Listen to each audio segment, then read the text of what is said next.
Firman Tuhan hari ke-144, 24 Mei tahun 2025. Kitab Mazmur pasal 100 ayat 2. Perikop, beribadah kepada Tuhan. Hari yang ke-144, tanggal 24 Mei 2025 adalah diambil dari kitab Mazmur pasal yang ke-100 ayat yang kedua. Perikop, beribadah pada Tuhan. Sebagai nats adalah sebagai berikut. Beribadahlah kepada Tuhan dengan sukacita. Datanglah kepadanya dengan sorak-sorai. Dalam bahasa Indonesia sehari-hari dikatakan demikian. Beribadahlah kepada Tuhan dengan gembira. Datanglah kepadanya dengan lagu-lagu riang. Bahasa Batak Toba Siganupari didok sonon. Sobbahamuma Jahoba di bagasan lasni roha. Roh mahamutu Jahoba marende marlasni roha. Itulah firman Tuhan pada hari ini. Dan kita tetap membaginya dalam 4 bagian, yaitu apa latar belakang daripada firman ini, kemudian apa tujuannya, dan ketiga apa pesan moralnya, dan kemudian bagaimana penerapannya. Itulah yang mau kita sampaikan. Pertama-tama kita melihat apa latar belakang daripada ayat ini. Kita lihat sini. Ayat ini mengajak untuk menyembah dan melayani Tuhan dengan penuh sukacita. Melayani Tuhan, menyembah Tuhan dengan sukacita. Itulah latar belakang. Jadi ingin melayani Tuhan dengan sukacita dan menyembahnya. Ada niat dan juga ada motivasi untuk melayani Tuhan. Ini mengingatkan kita akan pentingnya sikap hati yang bersyukur dan riang saat beribadah. Jadi pada saat beribadah kita mengucap syukur dan riang dengan penuh hati yang tulus. Ini mencerminkan rasa hormat dan kagum kita kepada Allah. Jadi rasa hormat dan kagum kepada Allah, itulah sebagai syarat dari latar belakang melayani Tuhan dengan riang dan gembira. Dalam pasal 100 secara keseluruhan menyampaikan pesan bahwa Tuhan adalah baik dan kasih-Nya adalah abadi. Jadi Tuhan adalah baik, kasih-Nya adalah abadi. Bagaimana kita membuktikan kalau Tuhan adalah baik dan kasih-Nya abadi? Mari kita baca dalam Injil Yohanes pasal 3 ayat 16. Berbunyi demikian. Karena begitu besar kasih Allah akan dunia ini, sehingga Ia telah mengaruniakan anaknya yang tunggal, supaya setiap orang yang percaya kepadanya tidak binasa, melainkan beroleh hidup yang kekal. Beribadahlah kepada Tuhan dengan gembira.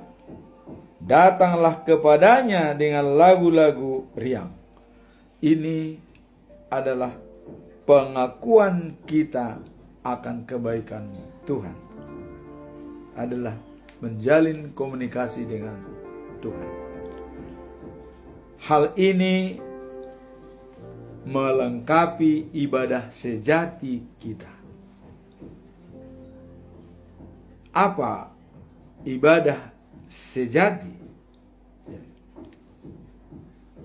Dengan tindakan mengorbankan diri dan mempersembahkan seluruh kehidupan sebagai bentuk pengabdian kepada Tuhan. Jadi persembahan yang hidup dari hidup kita kepada Tuhan. Jadi ibadah sejati tidak terbatas pada ritual keagamaan saja di gereja, tidak. Dengan adanya liturgis, ada khotbah dengan ritual, tidak terbatas hanya pada ritual. Tetapi mencakup seluruh aktivitas kehidupan yang dilakukan dengan tulus dan berkenan kepada Tuhan. Jadi jelas kerja adalah ibadah. Tindakan kita adalah ibadah.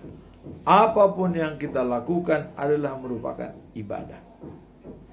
Dalam manajemen jati diri, dengan judul 7 langkah atau 7 sasaran dan 8 langkah untuk menggali kepribadian unggul manusia. Bagaimana ibadah sejati itu? Adanya bekerja adalah ibadah. Kalau kita lihat dalam teori kepemimpinan, teori X, seseorang mau bekerja karena di sana ada imbalan. Jadi sesuai dengan hasil kerja dan imbalan. Tetapi ada teori Y yang mengatakan bahwa bekerja adalah sebagai hiburan dan dia tidak begitu penting mengharapkan imbalan. Inilah menjurus kepada bekerja itu adalah suatu ibadah yang dapat menjadi kebaikan bagi semua orang. Dalam filosofi teori Y tadi, identik dengan Mazmur 100 ayat 2 dikatakan adalah pengeluaran akan kekuatan Tuhan.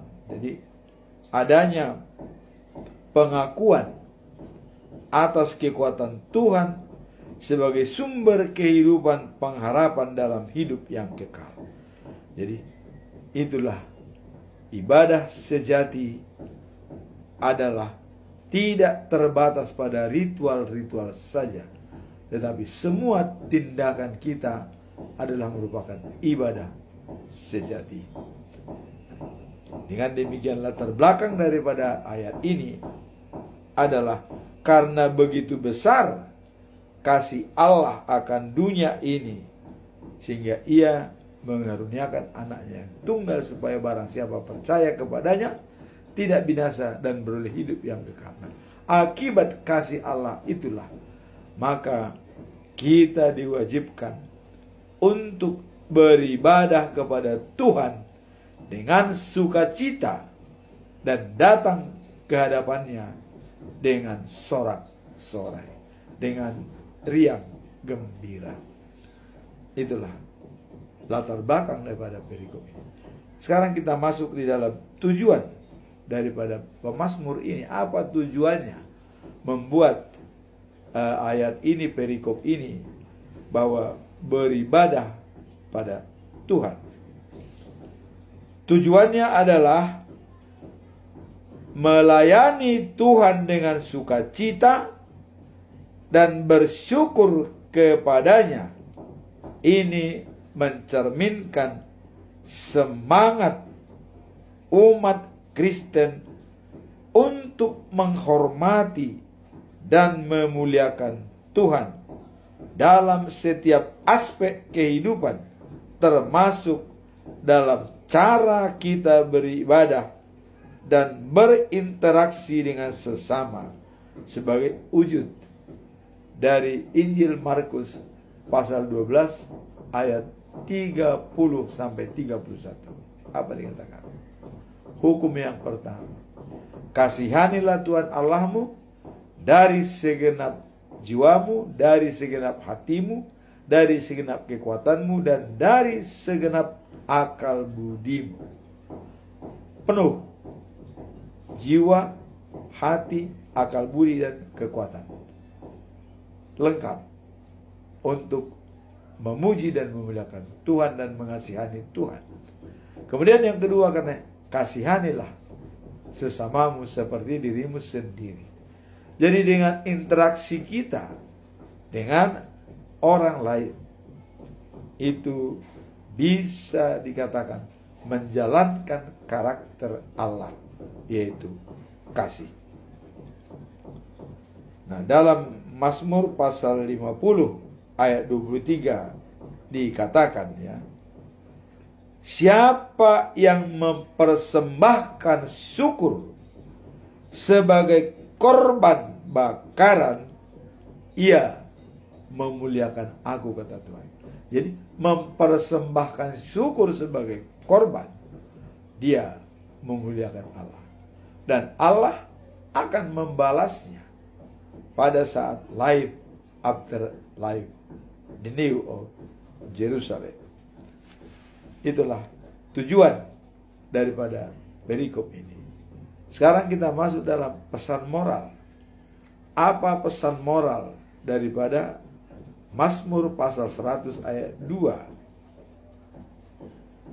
Pesan moralnya adalah pentingnya melayani Tuhan dengan sukacita dan penuh rasa syukur. Jadi melayani Tuhan, sukacita dan rasa syukur, itulah yang dikehendaki oleh Tuhan.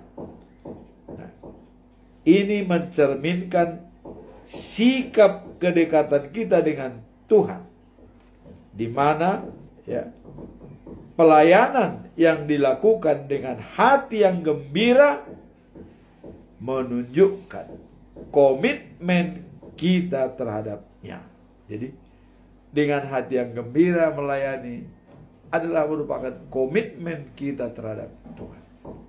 Dan ini juga diperjelas di dalam Amsal pasal 17 ayat 22, mengatakan demikian. Hati yang gembira adalah obat yang manjur, tetapi semangat yang patah membuat kering tulang. Hati gembira, endorfin yang senang, adalah obat yang manjur. Tetapi patah hati adalah membuat tulang menjadi kering dan bahkan menjadi tidak kuat.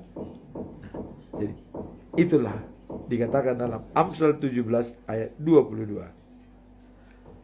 Dengan maksud stop mengeluh.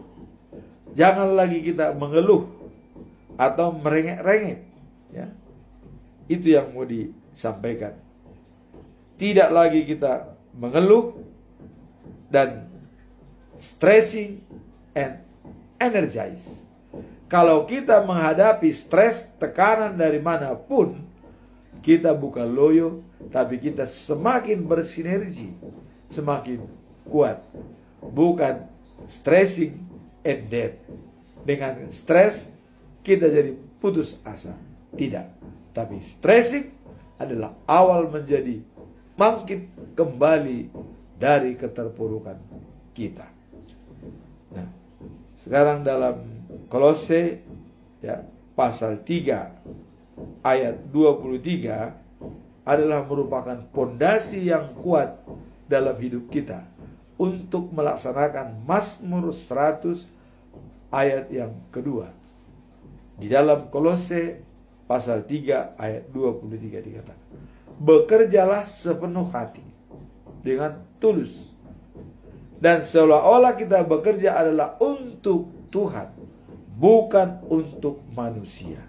Sehingga pekerjaan kita tidak akan sia-sia. Apapun berat dan persoalan yang kita hadapi, kita bekerja untuk Tuhan. Kemudian untuk menjalankan tugas tersebut dikatakan dalam Filipi 4 ayat 4. Bersukacitalah senantiasa di dalam Tuhan. Sekali lagi ku katakan, bersukacitalah. Bersukacitalah senantiasa dalam Tuhan. Karena itulah yang terbaik bagi kita. Sekarang kita masuk dalam implementasi. Apa penerapan daripada perikop ini? Ya.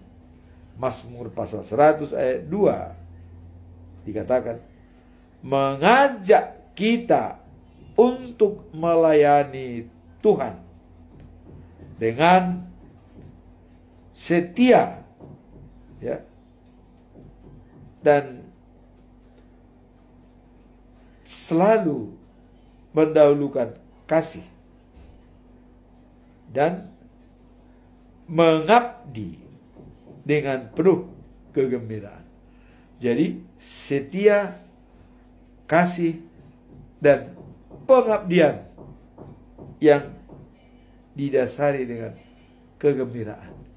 Jadi kita mengabdi dengan gembira dan setia dan penuh kasih. Dan merupakan implementasi daripada ayat ini adalah dalam setiap tindakan, apapun yang kita lakukan, harus mencerminkan rasa syukur dan pengabdian kepada Tuhan, terutama dalam kehidupan sehari-hari. Jadi adanya rasa syukur dan pengabdian kepada Tuhan, itulah yang mau kita jalankan dalam implementasi daripada ayat ini.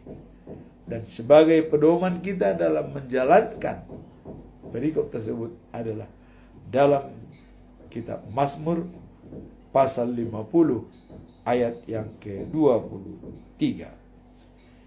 Siapa mempersembahkan syukur sebagai korban, dia memuliakan aku, kata Tuhan. Jadi persembahan dengan mengucap syukur sebagai korban, dialah memuliakan Allah.